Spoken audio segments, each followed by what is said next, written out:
WhatsApp guys, welcome back to another video. I hope आप सब बढ़िया हों। और ये है कुछ इंटरेस्टिंग आर्म रेसलिंग वर्कआउट की क्लिप। स्टार्टिंग में आपने देखी थोड़ी सी डिस्ट्रक्शन जो इस वर्कआउट के बीच में हुई है। आप सभी को पता है कि भाई आर्म रेसलिंग वर्कआउट मुझे बहुत पसंद है और मैं टाइम टू टाइम आप लोगों के लिए ऐसी वीडियोस बनाता रहता हूँ। तो प्लीज़ चैनल को थोड़ा सा सपोर्ट करो, इस वीडियो को एंड तक देखना। अगर आप आर्म रेसलिंग में नए हैं तो ये वर्कआउट आप लोगों के लिए ही बना है।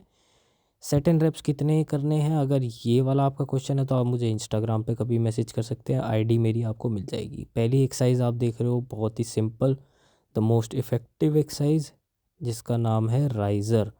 अब आप इसको अपनी रिस्ट को डेविएट करके भी कर सकते हो या स्ट्रेट अपने आर्म से भी कर सकते हो। जो आपका स्ट्रैप है वो आपके फ्रंट नकल्स के बीच में रहेगा। धीरे धीरे वेट डालते रहो। आप देख रहे हो बहुत छोटा सा मूवमेंट है, रिस्ट लॉक है। बस मैं कोशिश कर रहा हूँ कि अपने नकल से उठाऊँ इसको और मेरा एंगल बना रहे। अब राइजिंग आपकी काम आती है बहुत ज़्यादा आर्म रेसलिंग में, मैच में हाइट लेने के लिए, कि जब भी आपके हाथ की हाइट आपके ओपोनेंट की हाइट से ज़्यादा है तो वो आपको एक बहुत अच्छी एडवांटेज देगा ओवर एनीबडी एल्स। मतलब जिनकी हाथ की लेवरेज लंबी है और उनका राइज़र स्ट्रॉन्ग है तो उनको तो वैसे ही कोई बीट नहीं कर पाएगा। तो राइज़र ट्रेन करना एक बहुत ही फंडामेंटल और ज़रूरी चीज़ है। अब आप देख सकते हो कि मैं लेफ़्ट और राइट में मेरा थोड़ा सा अलग एंगल चलता है। सेम एंगल दोनों हाथों से अगर किसी का चलता है दैट इज़ वेरी गुड। ये था मेरे ख्याल से लास्ट वर्किंग सेट, 17.5 kg के आसपास। बहुत ही छोटे पल्सेस। आप एंगल देख सकते हो फोर आर्म का almost perpendicular to the ground. Main कोशिश ये है कि आपकी जो रिस्ट है वो टूटनी नहीं चाहिए। अब अगर आपको ऐसी और वीडियोस चाहिए जिनमें मैं वर्कआउट के ऊपर अपना भाषण दे रहा हूँ तो भाई इस वीडियो के नीचे कमेंट डाल देना, नीड मोर। तो ये था सन्नी। सन्नी के दोनों हाथों की राइजिंग बहुत अच्छी है। अराउंड 20 kg प्लस था ये वेट। दोनों हाथों से बहुत इजीली उठा। मैं उठाने की कोशिश कर रहा हूँ और राइट से उठ गया 20 kg। इसको मैं छोटे छोटे रेप्स मार रहा हूँ। रिस्ट को हम फेल नहीं होने दे रहे। मोस्टली या तो आपकी रिस्ट फेल होती है या आपका बाइसेप फेल होता है। तो राइजिंग में आप थोड़ा सा ध्यान से करें कि आपकी रिस्ट पे एकदम से फेलियर वाला लोड ना आ जाए, चटक ना जाए। लेफ़्ट से आप देख रहे हो थोड़ी सी अलग पोजीशनिंग है।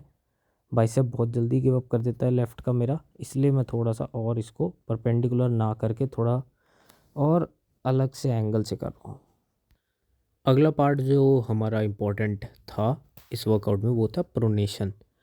अभी आप देख रहे हो मैं 20 kg पे हैंड प्रोनेशन कर रहा हूँ। बहुत ही छोटा सा मोमेंट है, जस्ट एक आपके प्रोनेटर मसल को ट्रेन करने के लिए आपको अलग अलग तरीक़ों से प्रोनेशन करनी पड़ती है। अब जैसे ये वाला मोमेंट हो गया, इसमें थंब प्रोनेशन चल रही है, हल्की सी रिस्ट कप है, मेरे हाथ में एक वुडन सा पीस है जो कि हाथ को मिमिक करता है। आप इसके बिना भी कर सकते हो।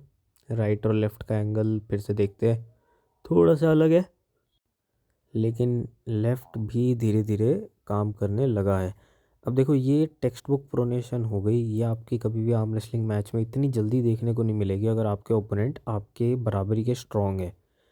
तो वहाँ पे कहीं ना कहीं आपकी स्टैटिक प्रोनेशन जो है ना, कि आप कितनी देर तक अपने हाथ को प्रोनेटेड पोजीशन में होल्ड रख सकते हो, ना कि आपकी पाम्स अप हो जाए, वो चीज़ ज़्यादा काम आएगी रादर देन ये पूरा टर्निंग मोमेंट। सारे प्रेशर कंबाइन हो के ही हाथ साइड में जाता है। अब देखो जैसे जैसे लोड बढ़ गया, लेफ़्ट हैंड ने गिव अप कर दिया था। राइट से फिर भी थोड़े बहुत रेप्स हो गए बट मैं लेफ़्ट से होल्ड भी नहीं कर पा रहा हूँ। आई गेस ये 30 समथिंग kg है। तो इसका मतलब ये नहीं है कि आपकी प्रोनेशन 30 ही kg है। हो सकता है कि आपका बाइसेप थक गया हो, क्योंकि ये डिज़ास्टर, ये जो लिफ्ट है इसमें आपका बाइसेप भी बहुत ज़्यादा इंगेज हो रहा है प्रोनेशन के साथ साथ। तो ये सन्नी को करवा रहा था मैं 30 किलो, जिसमें ये पिन टूट गई, पर ठीक है, कोई इंजरी नहीं हुई, कोई दिक्कत नहीं हुई। फिर उसके बाद मैंने केटल बेल पे सेम वेट लगा के करने की कोशिश करी है।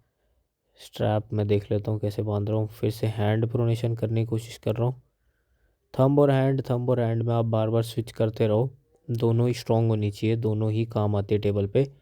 ये वाली प्रोनेशन फ्रॉम द ग्राउंड बहुत से लोग करते हैं, बट पर्सनली मुझे इतनी ज़्यादा पसंद नहीं है ये एक्सरसाइज, क्योंकि इसमें बहुत ज़्यादा आपका जो है वो दूसरे मसल्स की एंगेजमेंट बहुत ज़्यादा है। इससे बढ़िया आप टेबल पे प्रोनेशन करो सामने पुली से, वो एग्जैक्ट चलेगी। अब जैसे ये वाली प्रोनेशन मैं कर रहा हूँ, सिर्फ प्रोनेशन को लॉक करके ड्रैग कर रहा हूँ, तो इसकी जो टेबल पे कैरी ओवर है ना, वो उस वाली प्रोनेशन से ज़्यादा है। हाँ, वो भी काम आती है, बड़े से बड़ा आर्म रेसलर करता है, बट आपको देखना है कि आपके लिए क्या चीज़ ज़्यादा अच्छे से काम कर रही है। तो जो टेबल वाली प्रोनेशन है वो मुझे लगता है कि ज़्यादा इफ़ेक्टिव है rather than of the ground free weight से। अब इसमें आप देखो कि सन्नी अपना एंगल बना रहा है, प्रोनेशन लॉक करके ड्रैग करके देख रहा है, तो आप इसको एडजस्ट कर सकते हो हर रैप में। उसमें क्या है कि आपकी बैक भी एंगेज हो रही है, आपके लेग्स भी हो रहे हैं, कॉर्ड्स भी हो रहे हैं, सब कुछ हो रहा है। ये देखो बहुत ही मिनिमलिस्टिक सा मूवमेंट, बहुत ही माइनर सा, बैक प्रेशर प्रोनेशन लॉक करके। ये छोटा भाई युगी आ गया है, पता नहीं क्या कह के गया है, आई थिंक वो अपना वर्कआउट पूछने आता मेरे से।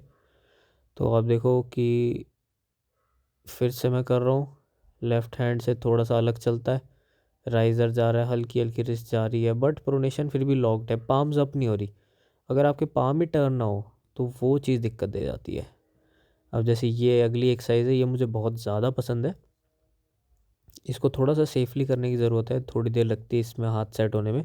एक मल्टी स्पिनर जिसमें आपने प्रोनेशन एंगेज्ड बैक प्रेशर लेना है। तो इससे क्या है, आपकी हाथों की जो स्टेबिलिटी, हैंड कंट्रोल होता है ना, वो नेक्स्ट लेवल हो जाता है। देखो हल्का सा हैंड कंट्रोल छूटा और ये आपके हाथ से स्लिप होके निकल जाएगा। सेम आप दूसरे हाथ से करो, प्रोनेशन रख के हल्का हल्का उठाना है बस। जहाँ आपकी प्रोनेशन गिव अप हुई वहाँ पे आपका मल्टी स्पिनर से लूप निकल जाएगा और ये छूट जाएगा हाथ से। तो लॉक करके पूरी बॉडी को एंगेज करके बैक प्रेशर ट्रेन करा। सेम पुली को नीचे करके कंट्रोल बना के राइजिंग करी, प्रोनेशन एंगेज्ड है, पाम टर्नड अप नहीं है पूरी तरीके से, कॉन्स्टेंटली प्रोनेट करे। तो ये बहुत ही एक एक्सपेरिमेंटल चीज़ है, ये ज़रूरी नहीं है कि आप सबके काम आएगी। ये जस्ट आप अपने टेंडन्स वगैरह की स्ट्रेंथ को बनाने के लिए कर सकते हो, क्योंकि ये बहुत ही ऑकवर्ड सा मूवमेंट है। इसमें कोई सिंगल वेक्टर यूज़ नहीं हो रहा। इसमें जो मल्टी स्पिनर है वो आपके हाथ को सुपिनेट कर रहा है, प्लस नीचे से आप ऊपर प्रेशर लगा रहे हो, आपका बाइसेप एंगेज हो रहा है, आपके सारे ही मसल एंगेज हो रहे हैं आर्म रेसलिंग वाले। अब मेरी फेवरेट एक्सरसाइज है आर्म रेसलिंग के, हर वर्कआउट में मैं इसको करता हूँ, जेएम प्रेस।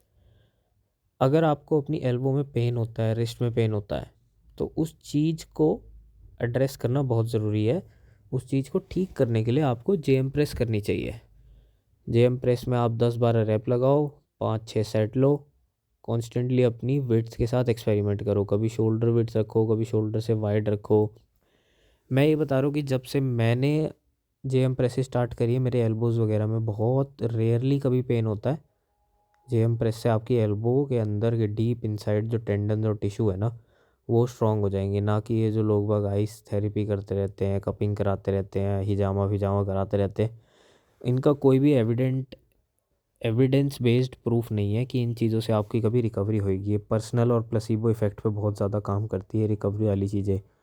रादर देन आप रिकवरी को अलग से करने के बजाय आप स्ट्रेंथ पे ही काम कर लो डायरेक्टली, तो आपको रिकवरी की ज़रूरत ही नहीं पड़ेगी।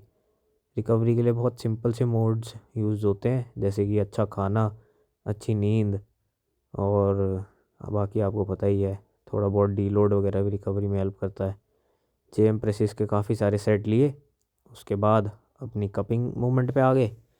कपिंग मूवमेंट में हल्का सा सेंटर से ड्रैग करा, बिल्कुल हल्का सा ड्रैग, हल्का बिल्कुल।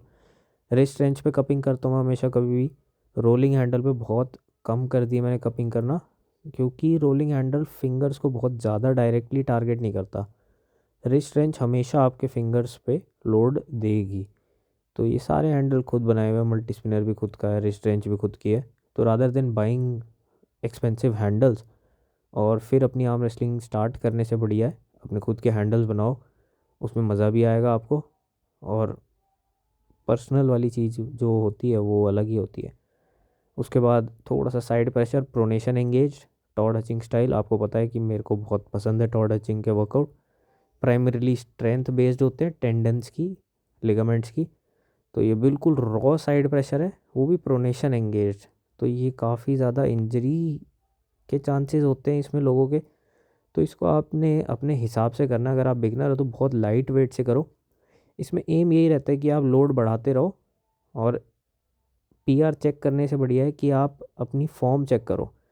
जैसे मेरे शोल्डर के बाहर चला जाता है हाथ थोड़े बहुत रेप्स के बाद, तो मेरा एम यही रहेगा कि मेरा हाथ जो है वो मेरे शोल्डर के अंदर ही रहे, चाहे वेट वही हो। वेट बढ़ाने की इतनी ज़रूरत नहीं है। एंड में थोड़ा सा मूवमेंट चेंज करने के लिए सुपिनेटिंग साइड प्रेशर भी कर लिया मैंने। इससे भी आपके टेंडेंस वगैरह अच्छे होते हैं।